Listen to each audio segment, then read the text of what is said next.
당연하면 우리가 질리잖아요. 그러니까 그냥 이렇게 당연하게 시키면은 그냥 형식적으로 하는 거죠. 아니 오늘 모신 우리 그 선생님은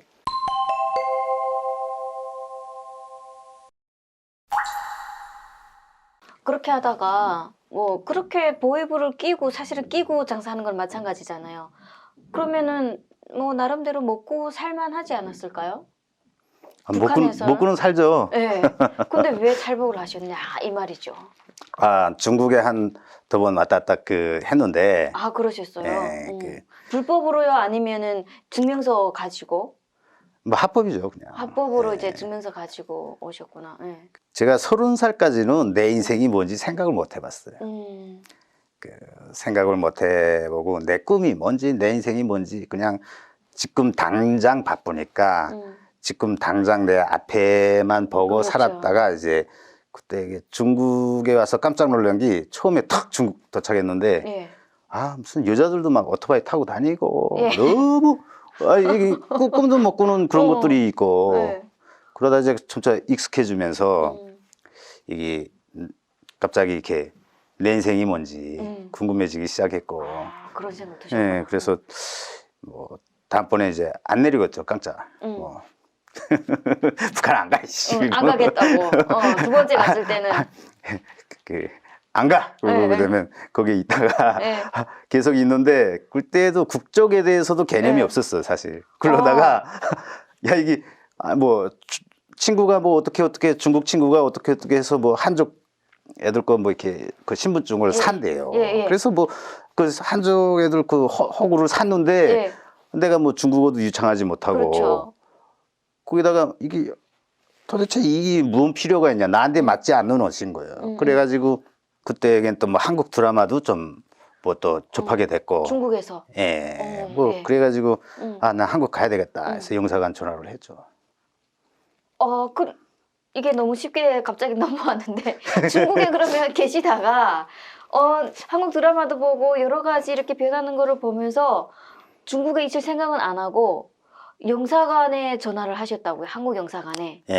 한국 영사관에 전화하는 거는 전화번호를 누가 알려주거나 아니면 전화하는 거는 그런 방법은 어떻게 아셨어요? 아니에요. 저 전화를 찾으면 그때는 핸드폰이 있었으니까 핸드폰으로 이제 영사관 전화번호를 알려달라고 하면 그 여여스 뭐 이런 걸 눌러가지고 그 한국 링스관 때와 허마 이거 물어보면 알려줘요. 알려주면 거기서 이제 전화를 또 하면 거기서 뭐 중국어와 이제 한국어를 동시에 이제 몇 번 해서 개인 사정이 있을 때는 핸드폰 번호 며칠 뭐 여산 빠빠 뭐 이렇게 해서 또 알려줘요. 뭐 그러면 거기다가 계속 영사한테 전화를 하는 거죠. 그러셨군요. 그러면 일단은 북한에서 중국에 넘어올 때는 합법적으로 넘어와서 아씨 나 북한 안 갈 거야 여기 있을 거야 하고 있다가 그러다가 한국 영사관에 전화하신 거네요. 맞아요. 어떻게 보면 그 부분은 그때는 좀 혼란의 시기라 원래 우리가 바다 무역을 좀 했었는데 그 북한에 이제 그 해산물 있잖아요. 그런 것들을 이제 하는데 무역장에 이제 그 평북도 그 앞에 무역장이라고 있어요. 바다 안에 이렇게 구물 쳐놓고 여기서 개역을 하라. 그런데 세금이 너무 비싸요. 그래가지고 대부분 배들이 다 중국 쪽으로 몰래 들어가는 거예요. 그래서 거기에 이제 마타오 그 부두에 이제 그 서비스를 주고 거기서 이제 직접적으로 물건을 교환하고 뭐 그럴 때 약간 거기 얼마 시작이 안 됐을 때고 그래서 뭐 그냥 좀 들럭날락하죠. 그때 그냥 훌러덩 넘어온 거예요? 네. 아니 그러면은 중국에서 한국 영사관에 전화를 하셨잖아요. 바로 이제 이쪽으로 오십시오 하셨어요? 그쪽에서? 거기서는 오라고 하죠. 갈 때도 오라고 해가지고 이제 제가 또 역 앞에 나가면 그 환성초라고 해가지고 그 택시 뭐 이렇게 승용차들이 있는데 내가 이제 먼 장거리를 가야 되는데 이게 짐이 없이 그냥 갔다 올 수 있잖아요. 그때는 손님을 태우려고 다 이렇게 그 브로커들이 플랫폼이 있어요. 그 오프라인 플랫폼들이 있는데 그 사람들한테 심양에 가려고 하는데 뭐 며칠 날 이제 차를 소개해달라 하면 이제 소개를 해줘요. 그러면 그 비용을 내고 하고 뭐 차 타고 가죠. 그래서 어디까지 가냐? 그 막 한거리 인수관 그 앞에까지 가달라라고 예. 하면 가죠 그냥. 무슨 이렇게 쉽게 그저 가죠 그냥 택시 타고 톡 가고 그랬어요. 그 중간에 위험한 이런 것도 없었어요? 그런 거 없죠. 없었어요? 제가 되게 겁이 많아가지고 위험한 거 있으면 절대 못 해요. 그래서 바로 버스도 안 타고 예. 이제 택시를 타고 영사관 앞에까지 갔어요. 예. 근데 영사관에 마음대로 내가 들어갈 수 없지 않아요? 예. 그 영사관 앞에 가서 다시 전화했어요. 예. 나 왔습니다. 예. 이게 오라고 그래서 왔는데 예. 이거 어떻게 들어가야 되냐고. 예. 철창이 한 4겹으로 돼 있어. 그때. 있죠. 그리고 어떻게 들어가냐? 약간 우리가 나가서 못 데려오고 들어오라는 거예요, 이게. 그렇지, 맞아. 영사들이 나가서 데려오지는 못해요. 중국 땅이기 때문에. 들어오라는 거예요. 네. 근데 이게 되게 항단하잖아요. 그렇죠, 나는 그렇죠. 사실 가면 막 이렇게 뭐 사람이 와서 이렇게 들고 들어갈 줄 알았는데, 예. 영사관 정문 지키는 그 유리로 된 이렇게 버쳐. 그 중국 사람들은 그 앞에 중국 애들이 그쵸, 지금 그쵸, 맞아요. 내 앞에서 지금 가만 서 있어, 지금. 내 이렇게. 앞에서 하고 난 가만 서 그 있어. 앞에 앉아가지고 전화를 하는 거예요, 지금. 전화를 하는데, 들어오라는 거예요. 네. 그래가지고 되게 항단하잖아요. 이제 그렇죠. 뭐 다시 또 가기도 좀 그렇고. 무서워 죽겠는데. 그래가지고 제 앞에 이렇게 여권대로 이렇게 들락날락 하는 사람이 사람들이, 왔다 갔다 하는데요. 뭐 그때는 어떻게 뭐 잠깐 제거 뭐하고 할 틈이 없었어요. 없었어요. 그냥 들어오라 길고 그건 되게 항단했고 이 새끼들은 도대체 뭐 하는 새끼들이냐 뭐 그런 생각도 들고. 오라고 했으면 마중 나와야지 들어오라고. 예. 그래가지고 그 사람 들락날락 하는 데로 뭐 날쌔게 들어갔죠. 어떻게 날짜에 들어갔어요? 그냥 쑥 들어갔어요? 그럼요. 아니 예. 제재를 안 했어요 그 군인들이? 제재할 틈도 없었지. 되게 날쌘 돌이네요.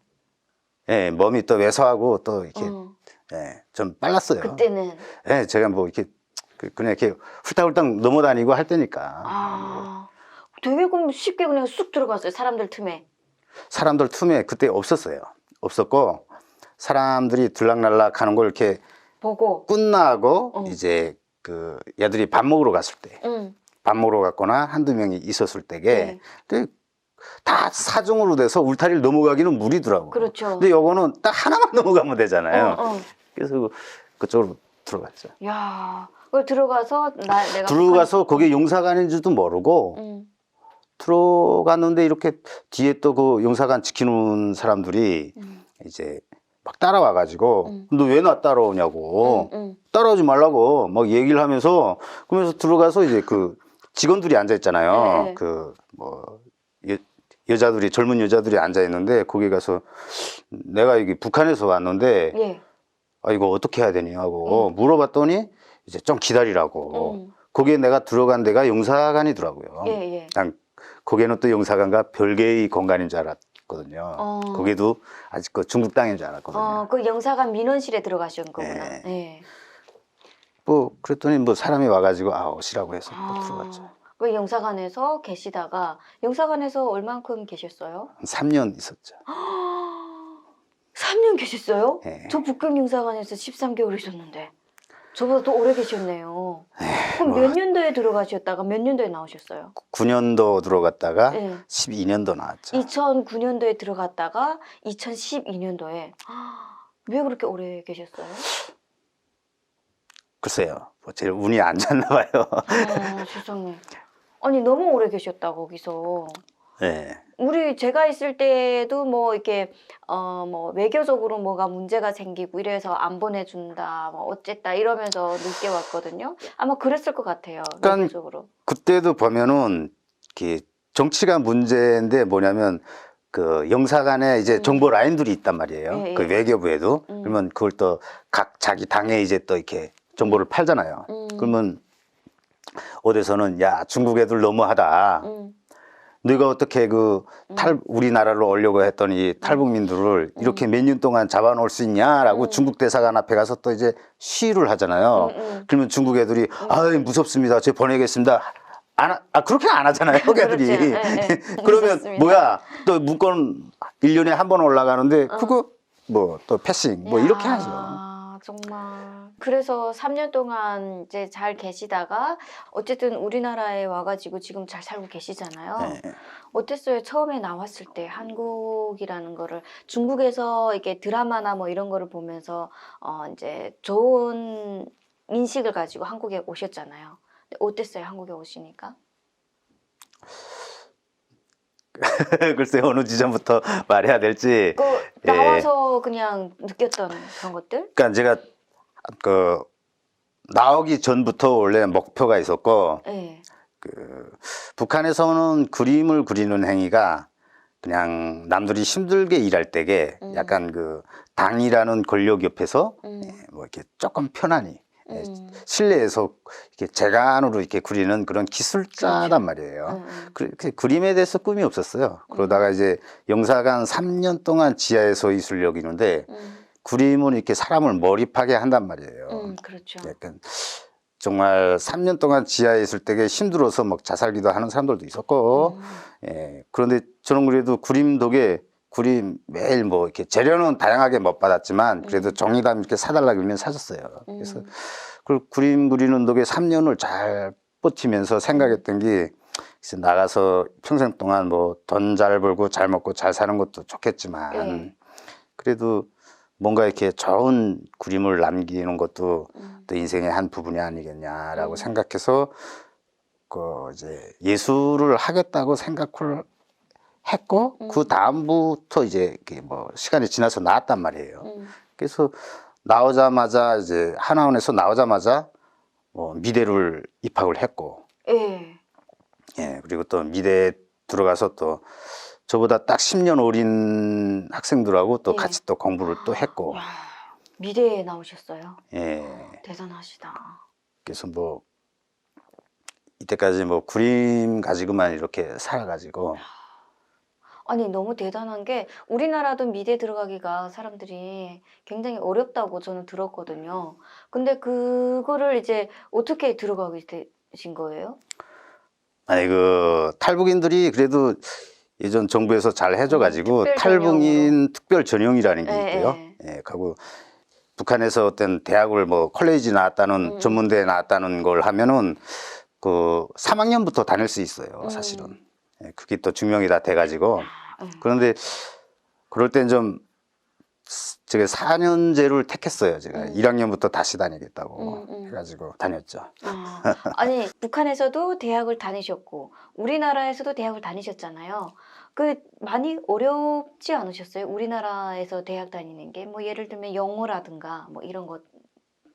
영어는 북한에서도 좀씩 가르쳐 주잖아요. 그리고 컴퓨터도 그 제가 대학 다닐 때에 컴퓨터가 들어와서 이렇게 건반은 두드려 봤단 말이에요.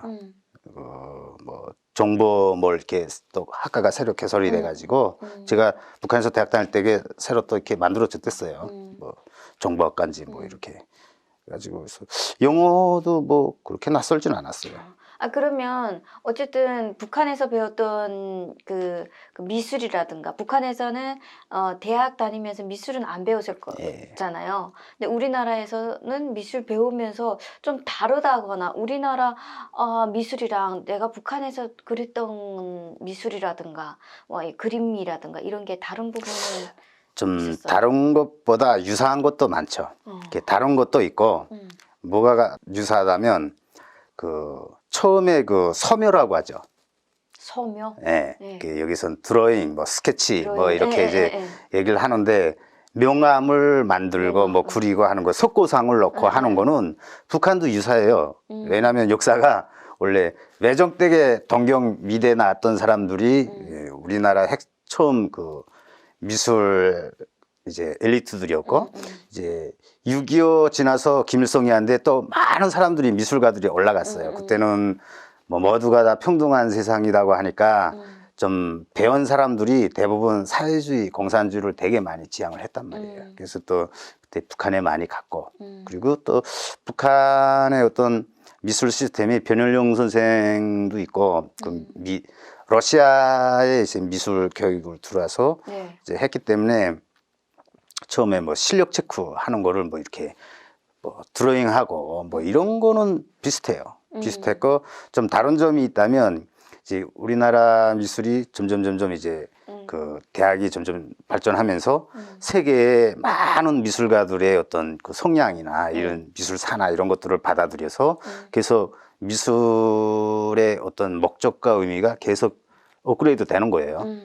그래가지고 참 놀라웠던 거는 북한에는 거의 뭐 물감으로 예, 수채화나 뭐 어떤 유화도 별로 없었어요. 우리나라 말하면 산수화에 색채가 놓은 뭐 이런 형식인데 이런 것들로 이제 많은 그림을 그린다고 해서 북한 미술은 좀 고정되어 있어요. 그 지체예술론에 있는 걸 보면은 모든 산가 뭐 이런 풍경을 그릴 때도 이 그 수령님이 이끄시는 이 조국은 아름답다는 걸 표현하기 위해서 색을 되게 원색을 많이 쓴단 말이에요. 그래서 빨갛고 파랗고 노랗고 이런 것들을 막 써서 풍경화도 되게 원색적인 느낌이 많이 나게 이렇게 이제 한단 말이에요. 그 우리나라 오면은 이제 형식이 너무 많은 거예요. 그래서 이제 뭐 물감뿐만이 아니라 이제 오브제 뭐 이런 걸 가지고도 물감도 그렇고 그림 그리는 형식들이 너무 다양해가지고 제가 좀 쇼킹했죠. 와, 뭐 처음에는 자기가 그 익숙한 어떤 미술이 툴이 있기 때문에 야 이게 무슨 그림이야 이따고 뭐 이게 장난인 거지 막 하면서 이제 거부감이 있어요. 예, 거부감이 있고 맞아요. 되게 미술 같지 않고. 우리나라, 그러니까 저도 우리나라 와서 그랬어요. 아니 뭐 저기 뭐 몇 천억인지 몇 천만 원인지 뭐 이렇게 팔렸대요. 그래서 아니 무슨 저게 뭐야 저야 우리 아들이 그래도 저거보다 더 잘 그리겠다 이랬거든요. 근데 여기는 또 다르게 하더라고요. 처음에는 그랬었어요. 그러다가 이제 점점 거기 원래 그래요. 그 진짜 세상에 대해서 모르는 사람들이 세상의 모든 걸 다 알아요. 네. 그 점점 배우다 보면은 야 맞아요. 내가 배운 거는 이 인류가 이때까지 이렇게 어떤 지적으로 쌓은 데서 내가 아무리 평생 동안 공부를 해도 이만큼밖에 모르겠구나. 그러니까 이만큼에 대해서 내가 평가를 하고 뭐하고 한다는 거는 정말 이건 오만한 생각이다라는 맞아요. 것을 느끼게 될 때가 있어요. 이게 이제 계속 그림을 그리다 보면은 아 이해가 된단 말이에요. 그때 사람들의 어떤 그 정서와 그래서 이 형식은 또 다른 가능성이라고 해가지고 형식이 새로운 것이 수많은 언어들을 만들어낼 수 있는 이 모티브단 말이에요. 오늘 멋진 말씀을 되게 많이 하시네요. 그러니까 제가 선생님이라고 하는데 사실은 한국에 와가지고 처음부터 미술을 이제 들어갔다고는 하지만 이 미술을 하기 위해서 뭐 먹고는 살아야 되니까 여러 가지 일을 했을 것 같은데 뭐 이런 어떤 일을 해보셨어요? 그림을 그리면 이제처럼 선생님처럼 뭐 이쁘다 해서 그리는 것보다 저는 좀 삶이 궁금했어요. 내가 왜 살아야 되는지 왜 또 살고 있는지에 대해서 되게 궁금해서 이제 그걸 파기 시작했고 그래서 그때부터 쭉 뭐 오다 나니까 지금은 또 이 그림이 뭔지 그리고 인간들이 표현이라는 걸 하는데 이 표현이 속성이 과연 뭐가 있는지 이런 데 대해서도 또 이제